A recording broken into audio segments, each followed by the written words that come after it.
বাংলায় এই মুহূর্তে কোনো ফুটবলার নেই। প্র্যাকটিস ম্যাচগুলোতে গেলে মূলত ভিন রাজ্যের এবং বিদেশি প্লেয়ারদের নাম ধরেই ডাকা হয় এবং সেই চিৎকারই শোনা যায়, কিন্তু এই মিথটাকে নষ্ট করে দিয়েছে এবার ডায়মন্ড হারবার এফসি।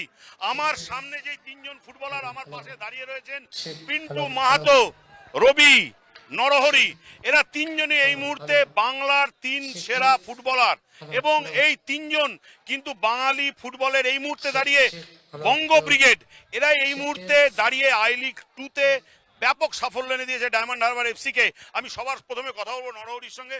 নরহরি, বাঙালি ফুটবল খেলা ভুলে গেছে, এটা অনেকে বলছে, এখন এই ধারণাটা কি তোমরা ভুল প্রমাণ করলে? না, অবশ্যই এটা আমরা না, এটা মানে পুরো টিম প্রমাণ করে দিয়েছে যে বাংলায় এখনো প্লেয়ার আছে যারা এগুলো বলে এগুলো ভুল। কি এই যে বাঙালি, এই যে ম্যাচটা তোমরা জিতলে, টুর্নামেন্টটা তোমরা জিতলে, এটা কতটা মনে এখন তৃপ্তি দিচ্ছে, একটু হেসে হেসে বলো রবি। তো ভালো লাগছে যে আমরা পরস্পর I league 3 I league 2 champion হলে তো মেন আই লিগে গেলাম, তো এটা বাঙালির পক্ষে ভালো, তো আমাদের আরো অপরচুনিটি বাড়বে, তো বাঙালির উপর একটু ভরসা লাগলে তো আমরাও কিছু করতে পারি। বাঙালির উপর ভরসা রাখলে বাঙালি কিন্তু করে দেখাবে। পিন্টু, কি এই যে শুনতে শুনতে কি কান ঝালাপাল হয়ে যাচ্ছিল, বাঙালি ফুটবল খেলা ভুলে গেছে? না, আমরা সেটা প্রমাণ করলাম, আই লিগ 3 চ্যাম্পিয়ন হলাম, আই লিগ 2 চ্যাম্পিয়ন হলাম, এবার আমরা মেন আই লিগে যাব, তো খুব ভালো লাগছে। এবার হচ্ছে টার্গেট আই লিগ। আই লিগে নরহরি শ্রেষ্ঠা, রবিলাল মান্ডি, এরা কতটা মুখিয়ে আছে?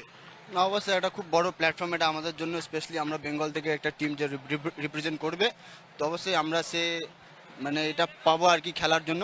তো আমরা খুব ওপেন হার্টেডলি খেলতে পারবো, আর খুব ভালো লাগছে যে আমরা বেঙ্গল থেকে একটা টিম কোয়ালিফাই হয়েছে এই বছর। আরেকটা কথা বলো তো রবি, যে আজকের ম্যাচটা নয় বাদ দিলাম, কোচও বললো যে আজকের ম্যাচটা ডায়মন্ড হারবার সেভাবে পারফর্ম করতে পারলো না। থ্রু আউট দ্য টুর্নামেন্ট তোমরা একটা ম্যাচ হারোনি।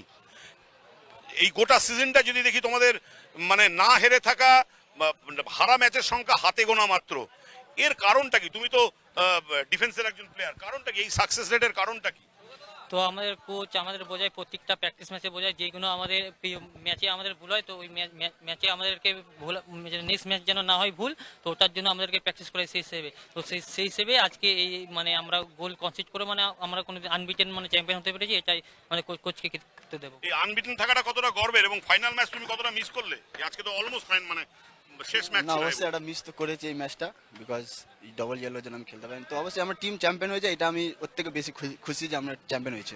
এই টুর্নামেন্টে কটা গোল ছিল? মনে নেই ঠিক কটা গোল আছে, কিন্তু গোল আর অ্যাসিস্ট মানে 5-6টা গোল আছে। কিন্তু একটা জিনিস বলো, যে এই মুহূর্তে দাঁড়িয়ে তোমাদের আগামী দিনের টার্গেটটা কি? আমরা এখন আই লিগে উঠেছি, আমাদের লক্ষ্য এখন এইটাই যে আমরা আই লিগ চ্যাম্পিয়ন হয়ে আইএসএল এ যাওয়ার। দলের প্রত্যেকের কিন্তু একটাই বক্তব্য, যে এবার আই লিগ চ্যাম্পিয়ন হওয়া এবং আই লিগ চ্যাম্পিয়ন হয়ে আইএসএল খেলা। এই মুহূর্তে দাঁড়িয়ে ডায়মন্ড হারবার এফসির কোচ থেকে শুরু করে সব সাপোর্ট স্টাফ এবং সব প্লেয়ার প্রত্যেকেরই একটা মন্তব্য, এবার আই লিগ জিতে আইএসএল খেলতে হবে। এবং এই যে বঙ্গ ব্রিগেড যাকে আমরা বলছি, যে এই তিন বাঙালি সহ টিমে আরও অনেক বাঙালি আছে, তারা কিন্তু এই বছরটা বুঝিয়ে দিয়েছে যে না, শুধুমাত্র যে একটা মিথ, একটা যে বাজারে আলোচনা চলছে যে বাংলা ফুটবল খেলতে ভুলে গেছে, সেই ধারণাটা অ্যাবসলিউটলি ভুল প্রমাণ করে দিয়েছে।